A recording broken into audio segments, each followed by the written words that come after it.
আসসালামু আলাইকুম। এটিএন বাংলা সংবাদে সবাইকে স্বাগত জানাচ্ছি। সৈয়দা মারিয়া হোসেন। প্রথমে থাকছে বিআরবি কেবলস সংবাদ শিরোনাম। মূল্যস্ফীতির কারণে নিত্যপণ্যের দাম বাড়লেও নিয়ন্ত্রণের চেষ্টা করছে সরকার, বললেন প্রধানমন্ত্রী। কর্মসংস্থান বাড়াতে শ্রমঘন শিল্প এলাকা গড়ে তোলার তাগিদ।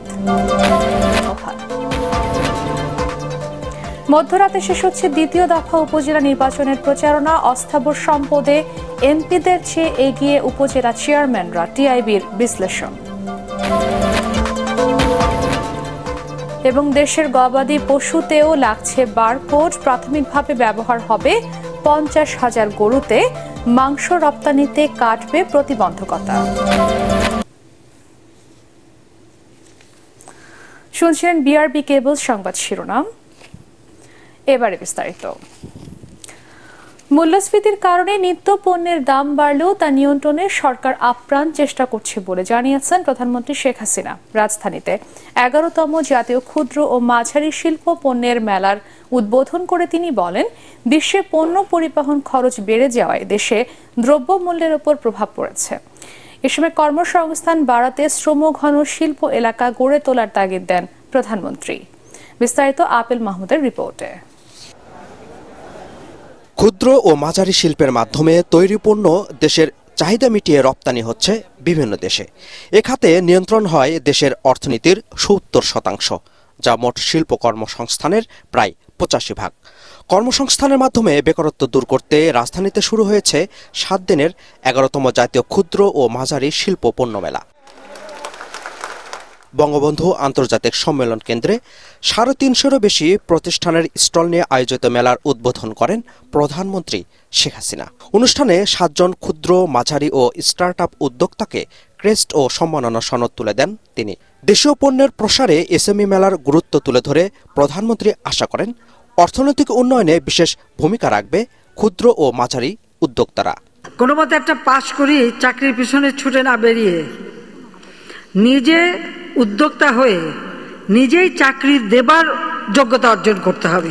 এসি ফাউন্ডেশনকে এটা খেয়াল রাখতে হবে, শিল্প মন্ত্রণালয়কে এটা খেয়াল রাখতে হবে যে শ্রম ঘন শিল্প যেন আমাদের দেশে গড়ে ওঠে, কারণ আমার দেশের মানুষকে কাজ দিতে হবে। বিশ্ব পরিস্থিতি খারাপ না হলে মাথাপিছু আয় আরো বাড়ত বলে জানান প্রধানমন্ত্রী। বলেন, মূল্যস্ফীতি নিয়ন্ত্রণে কাজ করছে সরকার। রপ্তানি বন্ধ, আমদানি বন্ধ, এই যে স্থবিরতা ছাড়া বিশ্ব অর্থনীতিকে আজকে মূল্যস্ফীতি এবং নানা রকম সমস্যার সৃষ্টি করেছে। বাংলাদেশও কেবল আমরা এগিয়ে যাচ্ছিলাম, কিন্তু এই ধাক্কাটা আজকে আমাদের উপরে এসে পড়েছে। বিদেশে প্রত্যেকটা জিনিসের দাম, যেগুলো আমাদের আমদানি করতে হয়, সবকিছুর দাম বেড়েছে, যার একটা প্রভাব আমাদের দেশে পড়ছে, যেটা মূল্যস্ফীতিতে বিরাটভাবে বাধা সৃষ্টি করছে। মূল্যস্ফীতি বৃদ্ধি পেয়েছে, যদিও এটাকে আমরা আরো নিয়ন্ত্রণ করবার আপ্রাণ চেষ্টা করছি। দেশে বিদেশি বিনিয়োগ বাড়াতে অর্থনৈতিক কূটনীতির দিকে দৃষ্টি দিতে আবারও জোর দেন সরকার প্রধান। আমাদের কূটনৈতিক মিশন যেগুলি আছে, অ্যাম্বাসি আছে, তাদেরকে আমি নির্দেশ দিয়েছি, তাদেরও পদক্ষেপ নিতে হবে যে যে দেশে আছেন সেই দেশের চাহিদা কি, সেই চাহিদা অনুযায়ী কোন কোন পণ্য আমরা উৎপাদন করতে পারি, আমরা রপ্তানি করতে পারি। পাশাপাশি আমাদের বিনিয়োগ যাতে আসে, বিদেশ থেকে যেন এখানে বিনিয়োগ আসে। আমাদের দক্ষ জনশক্তি আছে, কাজে সেই বিনিয়োগ করেও যেন তারা রপ্তানি করতে পারে। কাজে এই দিকটাই তারা আরো ব্যবসা বাণিজ্যের প্রসার যাতে করতে পারে, সেই বিষয়টা ইতিমধ্যে আমরা নির্দেশ দিয়েছি, সেইভাবেই কিন্তু কাজ করছে। পরে মেলার বিভিন্ন স্টল ঘুরে দেখেন প্রধানমন্ত্রী। সকাল 10টা থেকে রাত 9টা পর্যন্ত সবার জন্য উন্মুক্ত থাকবে মেলা প্রাঙ্গণ। চলবে 25 মে পর্যন্ত। Apple Mahmud, ATN Bangla, Dhaka. Metro রেলে জাতীয় রাজস্ব বোর্ডের 15% ভ্যাট বসানোর সমালোচনা করে সড়ক পরিবহন ও সেতুমন্ত্রী ওবায়দুল কাদের বলেছেন, জনপ্রিয় এই পরিবহনে ভ্যাট বসানোর সিদ্ধান্ত ভুল। ব্র্যান্ডিং অন মেট্রো রেল অনুষ্ঠানে ঢাকা শহরের জরাজীর্ণ পরিবহন নিয়ে নিজের আক্ষেপও জানান তিনি। পরে সাংবাদিকদের প্রশ্নের জবাবে মন্ত্রী বলেন, আন্দোলনে ব্যর্থ হয়ে বিএনপি এখন মানসিক সমস্যায় ভুগছে। আরও জানাচ্ছেন ইয়াসিন রানা।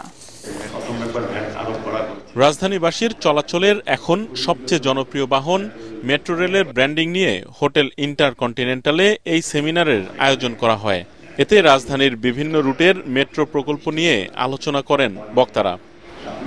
এ সময় ফার্মগেটে আনোয়ারা পার্ক থেকে মেট্রোর অফিস সরানোর অনুরোধ করেন ঢাকা উত্তরের মেয়র আতিকুল ইসলাম। সুন্দর মেট্রো রেল হয়ে গেছে, কিন্তু আনোয়ারা পার্কটি আমরা সেদিন বুঝলাম যে এখানে ফার্মগেটে বলে কোনো দোকানপাট নাই, এই জন্য আনোয়ারা মাঠটিকে দোকানপাট করার জন্য এখানে যেন মাল্টি কমপ্লেক্স হয়। বিনয়ের সাথে অনুরোধ করব এই আনোয়ারা পার্কটিকে অবশ্যই আমরা যেন খেলার মাঠ করতে পারি। যত শীঘ্রই যদি আমাদেরকে হ্যান্ডওভার করে দেওয়া হয় আমরা আবার সবুজায়ন করে দিব। প্রধান অতিথির বক্তব্যে সড়ক পরিবহন ও সেতু মন্ত্রী ওবায়দুল কাদের বলেন, পৃথিবীর অন্যতম অবসবাসযোগ্য শহর ঢাকা, কিন্তু দেশের উন্নয়নের সাথে এর হিসেব মেলে না।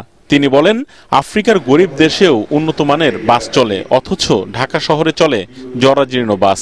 হঠাৎ করে এখানে 15% ভ্যাটের ঘোষণা, ভারতে কোনো ভ্যাট, তাহলে আমরা কেন করব? আমি মাননীয় প্রধানমন্ত্রীকে বিষয়টি জানিয়েছি যে এনবিআর এর এই সিদ্ধান্ত, this is not right, this is wrong decision. অনুষ্ঠান শেষে সাংবাদিকদের প্রশ্নের জবাবে ওবায়দুল কাদের বলেন, উপজেলা নির্বাচনে 30 থেকে 40% ভোট পড়লেও বিএনপির মিথ্যাচার বন্ধ হয়নি। তার দাবি, দলটির নেতারা আসলে মানসিক সমস্যায় ভুগছেন। আসলে বিএনপি এর নেতারা মানসিক ট্রমায় ভুগছে। নির্বাচন ঠেকাতে ব্যর্থ হয়ে তারা এখন প্রলাপ ভুগছে। বিএনপি আন্দোলনের নামে সহিংসতা করলে আইন শৃঙ্খলা বাহিনী ব্যবস্থা নেবে বলেও হুঁশিয়ারি দেন আওয়ামী লীগ সাধারণ সম্পাদক। ইয়াসিন রানা, এটিএন বাংলা, ঢাকা। মধ্যরাতে শেষ হচ্ছে দ্বিতীয় ধাপে উপজেলা নির্বাচনের প্রচারণায়। এই দফায় আগামী বুধবার ভোট হবে 157 উপজেলায়। এরই মধ্যে নির্বাচনী এলাকায় আইন শৃঙ্খলা ঠিক রাখতে মাঠে নেমেছেন বিজিবি ও র্যাব সহ বিভিন্ন বাহিনীর সদস্যরা। প্রথম ধাপে কম ভোটের হারের রেকর্ড করায় দ্বিতীয় দফায় ভোটার উপস্থিতি বাড়ানোই চ্যালেঞ্জ নির্বাচন কমিশনের। প্রতিনিধিদের তথ্য ছবিতে আরো জানাচ্ছেন ইকরামুল হক সায়েম। শেষ মুহূর্তে বিরামহীন প্রচারণায় প্রার্থীরা ভোটারদের সমর্থন আদায়ে চষে বেড়াচ্ছেন গোটা নির্বাচনী এলাকা। এ দফায় চুয়াডাঙ্গা সদর ও আলমডাঙ্গা উপজেলায় নির্বাচন হচ্ছে। 2 উপজেলায় চেয়ারম্যান পদে লড়ছেন 8 জন প্রার্থী। ভোটারদের সমর্থন আদায় দিচ্ছেন নানা প্রতিশ্রুতি। লালমনিরহাটের কালীগঞ্জ উপজেলায় সাবেক সমাজ কল্যাণ মন্ত্রী ও স্থানীয় সংসদ সদস্য নুরুজ্জামান আহমেদের ছেলে রাকিবুজ্জামান ও তার ছোট ভাই বর্তমান উপজেলা চেয়ারম্যান মাহবুবুজ্জামান চেয়ারম্যান পদে নির্বাচন করছেন। এতে জমে উঠেছে চাচা ভাতিজার ভোটের লড়াই। একটা চাচা আর একটা ভাতিজা, এখন আমরা কোথায় যাই? তাকেই দেব ভোট যে বেশি যোগ্য হবে। নির্বাচনের পরিস্থিতি শান্ত রয়েছে বলে আমাদের কাছে প্রতীয়মান। বরিশালও জমে উঠেছে ভাইয়ে ভাইয়ে ও চাচা ভাতিজার লড়াই। হিজলা উপজেলা আওয়ামী লীগের সভাপতি সুলতান মাহমুদ ও তার আপন ভাই দলের উপজেলা যুগ্ম সাধারণ সম্পাদক আলতাফ মাহমুদ এবং নজরুল ইসলাম ও তার আপন চাচা দেলোয়ার হোসেন চেয়ারম্যান পদে প্রতিদ্বন্দ্বিতা করছেন। এতে করে ভিন্ন মাত্রা তৈরি হয়েছে ভোটের মাঠে। আমরা রাস্তাঘাট চাই যাতে উপজেলা চেয়ারম্যান হওয়ার পরে আমাদের সুযোগ সুবিধা, আমাদের খোঁজ খবর রাখে এবং আমাদের পাশে থাকে, এইটাই আমরা চাই। উন্নয়নের ছোঁয়া নাই, আমাদের উপজেলা পরিষদের যে উন্নয়ন এটা দৃশ্যমান না। তাই 10 বছরে কি আসলে কাজ হয় নাই? আমাদের এখানে এমপি পঙ্কজ দেবনাথ, উনি একজন প্রার্থীর উঠান বৈঠকে প্রতিনিয়ত ভোট চেয়ে যাচ্ছে। এখন পর্যন্ত আমার যেটা মনে হচ্ছে এই 2টি উপজেলা যে প্রার্থীগণ রয়েছে তারা যথেষ্ট সচেতন এবং সার্বিক পরিবেশ একটা সুষ্ঠু নির্বাচনের অনুকূলে রয়েছে। দ্বিতীয় ধাপে রাজবাড়ী সদর, গোয়ালন্দ ও বালিয়াকান্দি উপজেলায় নির্বাচন হচ্ছে। এলাকার উন্নয়নের প্রতিশ্রুতির পাশাপাশি একে অপরের বিরুদ্ধে পাল্টাপাল্টি অভিযোগ করছেন প্রার্থীরা। প্রভাব বিস্তারের একটা প্রচেষ্টা আমরা লক্ষ্য করছি। শরীয়তপুর সদর উপজেলা পরিষদ নির্বাচনে এক প্রার্থীর বিরুদ্ধে হামলার অভিযোগ উঠেছে। শনিবার সন্ধ্যায় চন্দ্রপুর বাজারে ওই হামলায় সাংবাদিক সহ অন্তত 10 জন আহত হন। 12 একজন নেতা উন্নয়ন যাই, আমরা দেশের উন্নয়ন করতে হইব, আর আমরা ভোট দিমু। এরই মধ্যে নির্বাচনী এলাকা আইন শৃঙ্খলা ঠিক রাখতে মাঠে নেমেছে বিজিবি, র্যাব সহ বিভিন্ন বাহিনীর সদস্যরা। ভোটের আগে ও পরে মোট 5 দিনের জন্য মাঠে থাকবে আইন শৃঙ্খলা বাহিনীর অতিরিক্ত ফোর্স। ইকরামুল হক সায়েম, এটিএন বাংলা। 5 বছরে অস্থাবর সম্পদ বৃদ্ধিতে উপজেলা চেয়ারম্যানরা সংসদ সদস্যদের পেছনে ফেলে দিয়েছে বলে দাবি করেছে টিআইবি। দ্বিতীয় ধাপে উপজেলা নির্বাচনে প্রার্থীদের দেয়া হলফনামা বিশ্লেষণ করে সংস্থাটির নির্বাহী পরিচালক ডক্টর ইফতেখারুজ্জামান বলেন, নির্বাচন মানেই যেন সম্পদ বৃদ্ধির লাইসেন্স। এছাড়া দ্বিতীয় ধাপের ভোটে চেয়ারম্যান পদে মন্ত্রী এমপিদের স্বজন রয়েছেন 17 জন। বিস্তারিত মাজহারুল হক মুহাসিরের রিপোর্টে। দ্বিতীয় ধাপের উপজেলা পরিষদ নির্বাচনে প্রার্থীদের দেয়া হলফনামা বিশ্লেষণ করে ধানমন্ডিতে নিজ কার্যালয়ে এই সংবাদ সম্মেলন করে ট্রান্সপারেন্সি ইন্টারন্যাশনাল বাংলাদেশ টিআইবি। এ সময় উপজেলা চেয়ারম্যান প্রার্থীদের বিষয়ে উঠে আসে চাঞ্চল্যকর নানা তথ্য। অতীতে কোনো না কোনো মামলায় অভিযুক্ত ছিলেন এরকম 18.32% প্রার্থী এবার দ্বিতীয় ধাপের নির্বাচনে প্রতিদ্বন্দ্বিতা করছেন। সংস্থাটি জানায় 2019 সালের তুলনায় এবার উপজেলা চেয়ারম্যান প্রার্থীদের আয় বেড়েছে 140 গুণ, সম্পদ বেড়েছে 231 গুণ এবং আগের তুলনায় 3 গুণ বেশি হয়েছে কোটিপতি প্রার্থীর সংখ্যা। সাধারণত ধারণা করা হয় যে রাজনীতির সাথে এবং জনপ্রতিনিধিত্বের সাথে জনপ্রতিনিধিত্বের অবস্থানের সাথে নিজেদের সম্পদ বিকাশের একটা সুযোগ বা লাইসেন্সের মতো একটা পরিস্থিতি বাংলাদেশে বিরাজ করছে। সেটির যথার্থতা আমাদের এবারের এই ছোট্ট বিশ্লেষণটাতে আমরা দেখতে পেয়েছি। যারা জনপ্রতিনিধি ছিলেন তাদের যে আয় বা সম্পত্তির বৃদ্ধি সেটা যারা জনপ্রতিনিধি ছিলেন না তাদের তুলনায় বেশি। টিআইবি নির্বাহী পরিচালক ডক্টর ইফতেখারুজ্জামান জানান, দেশে নির্বাচনে চলছে অসুস্থ এক প্রতিযোগিতা। বড় রাজনৈতিক দলগুলো বজায় রাখতে পারছে না দলীয় শৃঙ্খলা। একটি দলের একচ্ছত্র প্রাধান্যের যে রাজনীতি সেটা স্থানীয় পর্যায়ে গভীরতর রূপ লাভ করছে। অর্থাৎ একদিক থেকে মোটা দাগে এক দলের একচ্ছত্র প্রাধান্য, অন্যদিক থেকে আবার স্থানীয় পর্যায়ে পরিবারতন্ত্রের বিকাশ ঘটছে, পাশাপাশি ঘটছে অন্তর্দ্বন্দ্ব। এদিকে মন্ত্রী এমপিদের স্বজনদের অংশগ্রহণের হার বেড়েছে প্রথম ধাপের তুলনায়। দ্বিতীয় ধাপের লড়াইয়ে চেয়ারম্যান পদে মন্ত্রী এমপিদের স্বজন রয়েছেন 17 জন। এছাড়া এবারে নির্বাচনে অংশ নেয়া প্রার্থীদের মধ্যে 71% ব্যবসায়ী বলে জানায় টিআইবি। মাজহারুল হক মুহাজির, এটিএন বাংলা, ঢাকা। বিশ্ব পরিস্থিতির দোহাই দিয়ে বাংলাদেশের নিত্যপণ্যের সীমাহীন দাম বৃদ্ধি, রিজার্ভ সংকট ও ক্ষমতাসীনরা নিজেদের দুর্নীতি লুটপাট আড়াল করতে চাইছে, এমন অভিযোগ করেছেন বিএনপির যুগ্ম মহাসচিব রুহুল কবির রিজভী। সম্প্রতি ফরিদপুরের মধুখালীতে মন্দিরে আগুন দেওয়ার ঘটনাকে কেন্দ্র করে হত্যাকাণ্ডের শিকার 2 শ্রমিক ও আহত 3 জনকে সহায়তা দিতে গিয়ে তিনি কথা বলেন। নয়াপল্টনে কেন্দ্রীয় কার্যালয়ে রিজভী আরও বলেন, অতীতের রিজার্ভ লুটের মতো নতুন কোনো কেলেঙ্কারি ঢাকতেই বাংলাদেশ ব্যাংকে সাংবাদিকদের ঢুকতে দেওয়া হচ্ছে না। দ্বিতীয় ধাপের উপজেলা নির্বাচনও জনগণ বর্জন করবে বলে আশা বিএনপির এই মুখপাত্রের। ঘটনা তো নিশ্চয়ই ঘটেছে, না হলে ভারতীয় একটি পত্রিকা তারা বিলিয়ন বিলিয়ন ডলার এখান থেকে হ্যাক হয়ে গেছে লিখলো। বাংলাদেশ ব্যাংক একটা স্টেটমেন্ট, বাংলাদেশ ব্যাংকে দেবে, চাকরি করে সরকারের, নিশ্চয়ই সেখান থেকে বিলিয়ন ডলার হ্যাক হয়ে চলে গেছে। আর এটা তো নতুন কিছু না, এটা তো দৃষ্টান্ত আছে, কয়েক বছর আগে তো হয়েছেও তাই। রুগ্ন ক্লিষ্ট নারীকে প্রসাধন চর্চিত করলে যেমন লাগবে বাংলাদেশের অর্থনীতি, তেমনি রুগ্ন ক্লিষ্ট প্রসাধন চর্চিত একটি অর্থনীতি। 40 বছরে যে কাজ হয়নি গেল 4 বছরে তার চেয়ে বেশি কাজ হয়েছে ঢাকা দক্ষিণ সিটি কর্পোরেশনে, দাবি মেয়র শেখ ফজলেনুর তাপসের। দায়িত্ব নেওয়ার 4 বছর পূর্তি ও সামগ্রিক কার্যক্রম নিয়ে সংবাদ সম্মেলনে দাবি করেন তিনি। নতুন বিনিয়োগ না পাওয়ায় গণপরিবহনে শৃঙ্খলা ফিরিয়ে আনা যায়নি বলেও জানান মেয়র তাপস। খায়রুল ইসলামের রিপোর্ট। ঢাকা দক্ষিণ সিটি কর্পোরেশনের মেয়রের দায়িত্ব নেওয়ার পর 4 বছরে যেসব উন্নয়ন কর্মকাণ্ড হয়েছে তা তুলে ধরতেই এ সংবাদ সম্মেলনের আয়োজন। সততা, নিষ্ঠা এবং আন্তরিকতা নিয়ে কাজ করে চলেছে এবং দীর্ঘ 40 বছরে যা কাজ হয়নি 4 বছরের মধ্যে সেই কাজ সম্পন্ন করেছে। মেয়রের দায়িত্ব নেওয়ার পর বিভিন্ন চ্যালেঞ্জ নিয়ে রাজস্ব আয় বাড়ানো, ডেঙ্গু মোকাবেলা, জলাবদ্ধতা দূর করা, খাল উদ্ধার, আদি বুড়িগঙ্গা চ্যানেলের খনন, ঐতিহ্যের ঢাকাকে ফিরিয়ে আনতে নেওয়া বিভিন্ন উন্নয়নের কাজের ফিরিস্তি তুলে ধরেন। ঢাকার ঐতিহ্য সংরক্ষণ ও ফিরিয়ে আনার মাধ্যমে ঢাকাকে বিশ্বের বুকে মর্যাদার আসনে অধিষ্ঠিত করতে নানাবিধ কর্মকাণ্ড পরিচালনা ও বাস্তবায়ন করা হয়েছে এবং তা অব্যাহতভাবে চলমান রয়েছে। গণপরিবহনে শৃঙ্খলা আনতে বিভিন্ন প্রকল্প নেওয়া হলেও বিনিয়োগের অভাবে তা বাস্তবায়ন করা সম্ভব হয়নি বলে জানান মেয়র তাপস। আমরা কোনো পুরনো বাস দিয়ে আমরা ঢাকা শহরে আর ঢাকা নগর পরিবহন আমরা চালু করব না। আমাদেরকে নতুন বাস দিতে হবে। নতুন বাস দিতে হলে এখন বিনিয়োগ প্রয়োজন। আমরা অনুরোধ করব সরকারের উচ্চ মহলে যাতে করে নতুন বিনিয়োগকারীদেরকে আকৃষ্ট করার জন্য এখানে কর অব্যাহতি দেওয়া যায় কিনা। ডেঙ্গু নিয়ন্ত্রণ, জলাবদ্ধতা দূর করতে আরও কার্যকর পদক্ষেপ নেওয়া হবে বলে জানান দক্ষিণের এই মেয়র। খায়রুল ইসলাম, এটিএন বাংলা, ঢাকা। উন্নত বিশ্বের মতো দেশে এবার গবাদি পশুতেও লাগছে বারকোড। প্রাথমিকভাবে 50,000 গরুতে বারকোড ব্যবহারের কাজ শুরু করেছে সরকার। এর মাধ্যমে গরুর মাংস বা দুধের উৎস জানতে পারবেন ক্রেতারা। একই সাথে পশুর জাত, খাদ্যাভ্যাস, রোগ সহ বিস্তারিত তথ্য জানা যাবে বারকোডের মাধ্যমে।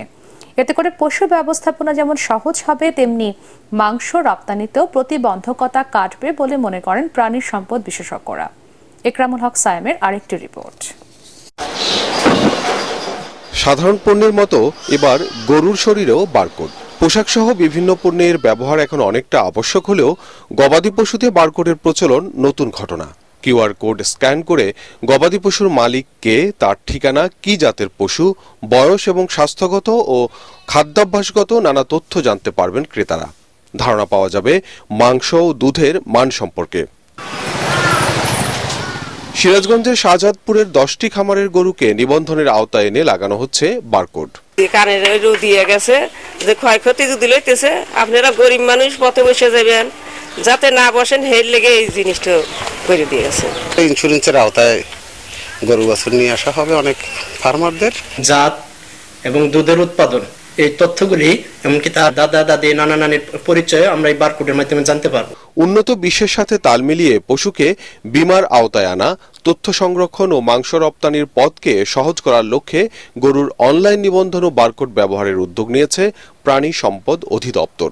2025 সালের মধ্যে এর আওতায় আনা হবে 50,000 গবাদি পশু। পূর্ণাঙ্গ ডাটাবেস তৈরি হলে যেটা আমাদের লাভবান হবে, এই অ্যানিমেলটার মুভমেন্ট থেকে শুরু করে সব ধরনের ইনফরমেশন রক্ষিত থাকবে। অ্যানিমেলটার ধরেন ভ্যাকসিন, ডিওয়ার্মিং এর যেগুলো ইনফরমেশন লাগে, কি কি ধরনের খাবার সে খাচ্ছে, প্রতিদিনের ডাটাবেসটা সেখানে আমরা আপলোড করে থাকবে। অ্যানিমেলের ট্রেসেবিলিটিটা আসলে মাংস রপ্তানির একটা উন্মুক্ত দ্বার তৈরি হবে। এখন আমার অ্যানিমেলে ভ্যাকসিন করা হচ্ছে কিনা ডাটাবেস যদি থাকে, তাহলে আমি বলতে পারবো হ্যাঁ আমার অ্যানিমেলে অমুক তারিখে অমুক ভ্যাকসিনটা দেওয়া হয়েছে। সফটওয়্যার ডেভেলপমেন্টের ব্যয় আছে, সেই অনুসারে ট্যাগগুলো নেওয়ার, আমদানি করার একটা ব্যয় আছে, এবং ট্যাগিং করা অ্যানিমালকে, এর জন্য একটা অপারেশনাল কস্ট আছে। এটা খুব বেশি না, খামারি নিজস্ব কোনো খরচ নেই, পুরো খরচটাই সরকার বহন করবে। বিনিময়ে খামারি সচেতনতা পাবে, প্রচুর পরিমাণে প্রশিক্ষণ পাবে, ওই খামারি হবে পায়োনিয়ার ওই এলাকার জন্য। গবাদি পশুর উৎপাদন বেশি এমন 16টি উপজেলার নির্দিষ্ট কিছু খামারে প্রাথমিকভাবে চলছে বারকোড ব্যবহার ও নিবন্ধনের কাজ। ইকরামুল হক সায়েম, এটিএন বাংলা, ঢাকা। প্রধানমন্ত্রী শেখ হাসিনাকে ক্ষমতাচ্যুত করতে ষড়যন্ত্র চলছে বলে মন্তব্য করেছেন প্রধানমন্ত্রীর বেসরকারি শিল্প ও বিনিয়োগ উপদেষ্টা সালমান এফ রহমান।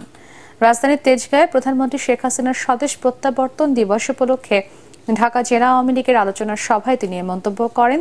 তিনি আরও বলেন, ষড়যন্ত্র মোকাবেলা করে দেশকে এগিয়ে নিচ্ছেন শেখ হাসিনা। এজন্য শেখ হাসিনার হাতকে শক্তিশালী করতে আওয়ামী লীগকে সবসময় ঐক্যবদ্ধ থাকতে হবে। অনুষ্ঠানে আওয়ামী লীগের সভাপতিমণ্ডলীর সদস্য অ্যাডভোকেট কামরুল ইসলাম বলেন, জিয়াউর রহমান বা এরশাদের মতো সরকার পতন এখন আর সম্ভব নয়। তাই বিএনপিকে আন্দোলন না করে নির্বাচনে আসার পরামর্শ দেন তিনি। আমার বাবার সেই স্বপ্নটাকে প্রতিমন্ত্রী ষড়যন্ত্রগুলি কিন্তু শেষ হয় নাই। আমাদের বিরুদ্ধে, জননেত্রী শেখ হাসিনার বিরুদ্ধে, বাংলাদেশের বিরুদ্ধে অনেক ষড়যন্ত্র হচ্ছে এবং উনি এই ষড়যন্ত্রগুলি আমরা মোকাবিলা করেছি। গত নির্বাচনে আপনারা দেখেছেন নানান রকমের ষড়যন্ত্র, বলা হয়েছিল নির্বাচন হবে না, নির্বাচন আমরা করতে পারবো না, সেটাও কিন্তু ওনার নেতৃত্বে আমরা ইনশাল্লাহ এটা করতে পেরেছি। এবং এই ষড়যন্ত্রগুলি মোকাবিলা করার জন্য আমাদের সকলকে ঐক্যবদ্ধ হইতে হবে। ই-ভ্যালি সহ ই-কমার্স প্রতিষ্ঠানগুলোর কাছ থেকে গ্রাহকদের পাওনা 127 কোটি টাকা এখনো পেমেন্ট গেটওয়েতে আটকে আছে, যা দ্রুত সময়ের মধ্যে গ্রাহকদের ফেরত দেওয়ার জন্য একটি কমিটি গঠন করা হয়েছে বলে জানায় জাতীয় ভোক্তা অধিকার সংরক্ষণ অধিদপ্তর। রাজধানীর কারওয়ান বাজারে ই-কমার্স প্রতিষ্ঠানগুলোর সাথে বৈঠক শেষে কথা জানান সংস্থাটি। বিস্তারিত শফিউল আলম সুজানের রিপোর্টে। ই কমার্স প্রতিষ্ঠানগুলোর বিরুদ্ধে নানা অভিযোগ ও গ্রাহকের টাকা দ্রুত সময়ের মধ্যে পরিশোধের বিষয়ে অগ্রগতি সম্পর্কে পর্যালোচনা সভার আয়োজন করে জাতীয় ভোক্তা অধিকার সংরক্ষণ অধিদপ্তর। যে মিডিয়া আপনাদেরকে ডেকেছি, এ সময় বক্তারা বলেন, গত 3 বছর যাবৎ গ্রাহকের টাকা ফেরত দেওয়ার জন্য কাজ চলছে, বেশ কিছু অগ্রগতিও হয়েছে। এ সময় ইভেলের ব্যবস্থাপনা পরিচালক বলেন, এ পর্যন্ত 50 লাখ টাকা গ্রাহককে দেয়া হয়েছে, বাকি টাকাও দেয়া হবে, তবে একটু সময় লাগবে। আমরা অতীত নিয়ে দুঃখিত, কিন্তু অতীতটাকে আমরা গুছায় নতুন করে সমাধান করতে চাচ্ছি। যারা টাকা পায় তাদের টাকা অবশ্যই পাবে, শুধু একটু সময় লাগতে পারে। পরে জাতীয় ভোক্তা অধিকার সংরক্ষণ অধিদপ্তরের মহাপরিচালক বলেন, মামলার জটিলতার কারণে অনেক প্রতিষ্ঠানের টাকা নিয়ে বাণিজ্য মন্ত্রণালয় কাজ করতে পারছে না। তবে একটি কমিটি করা হয়েছে, যা 30 জুনের মধ্যে প্রতিবেদন জমা দেবে বলেও জানান তিনি। এই বিষয়গুলো নিয়ে যেহেতু সবাই এখন বাণিজ্য মন্ত্রণালয় অথবা ভোক্তা অধিকারে আসছে, এটির আমরা একটা কনক্রিট একটা ওয়ে আউট বের করব এবং সেখানে যদি মানুষের যে পাওনা দাওনা যেগুলো আছে, বিশেষ করে যেগুলো মানি লন্ডারিং হয়েছে, সেই দায়িত্ব তো আসলে সব কিছু বাণিজ্য মন্ত্রণালয় নিতে পারবে না। সেটি একটা লিগ্যাল প্রসিডিংয়ের মধ্যে আছে, আপনার সেখানে তাদেরকে ইন্টারপোলের মাধ্যমে আনা যাবে কিনা। ই কমার্স প্রতিষ্ঠানে বিনিয়োগের ক্ষেত্রে গ্রাহকদের আরও সচেতন হওয়ার পরামর্শ জাতীয় ভোক্তা অধিকার সংরক্ষণ অধিদপ্তরের। শফিল আলম সুজন, এটিএন বাংলা, ঢাকা। আল আরাফা ইসলামী ব্যাংক অর্থ সংবাদ।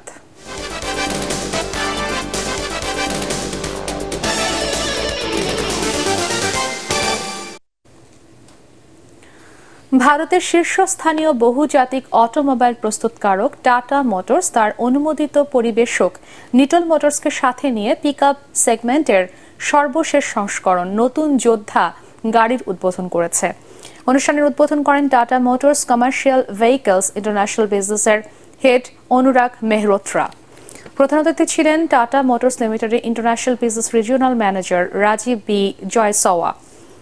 বিভিন্ন ধরনের রোড কন্ডিশনে কর্মক্ষমতা এবং ড্রাইভ অ্যাবিলিটির ওপর জোর দিয়ে তৈরি করা টাটা যোদ্ধা অধিক উৎপাদনশীলতা এবং বেশি জ্বালানি সাশ্রয়ের সাথে সহজে গাড়ির মালিক হবার সুযোগ করে দেয়।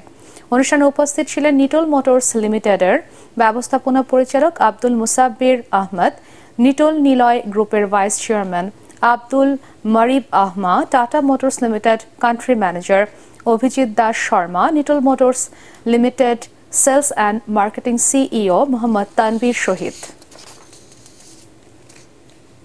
পর্যায়ে পার্টেক্স খেলার খবর।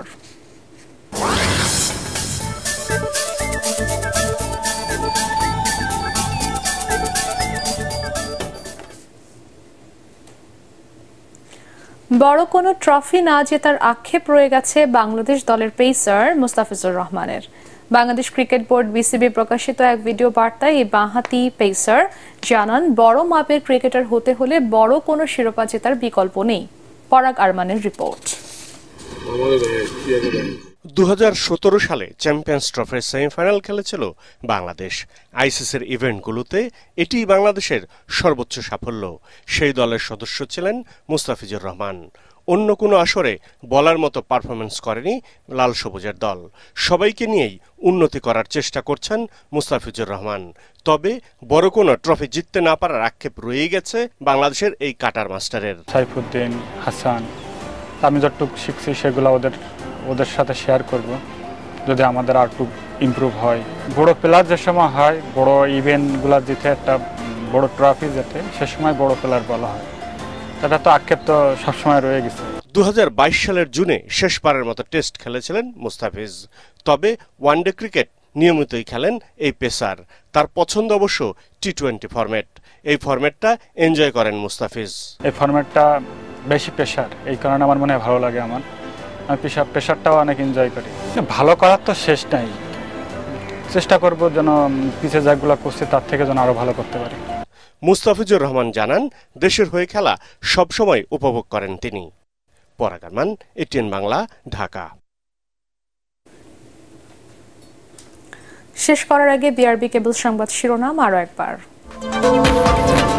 মূল্যস্ফীতির কারণে নিত্যপণ্যের দাম বাড়লেও নিয়ন্ত্রণের চেষ্টা করছে সরকার, বললেন প্রধানমন্ত্রী। কর্মসংস্থান বাড়াতে শ্রম ঘন শিল্প এলাকা গড়ে তোলার তাগিদ।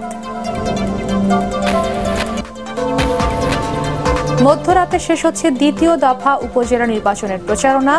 অস্থাবর সম্পদে এমপিদের চেয়ে এগিয়ে উপজেলা চেয়ারম্যানরা, টিআইবির বিশ্লেষণ। এবং দেশের গবাদি পশুতেও লাগছে বারকোড, প্রাথমিকভাবে ব্যবহার হবে 50,000 গরুতে, মাংস রপ্তানিতে কাটবে প্রতিবন্ধকতা। পরবর্তী সংবাদ দেখার আমন্ত্রণ জানিয়ে এখনকার মতো শেষ করছি এটিএন বাংলা সংবাদ। ইউটিউবে দেখতে ব্রাউজ করুন youtube/এটিএন বাংলা নিউজ। ধন্যবাদ সবাইকে।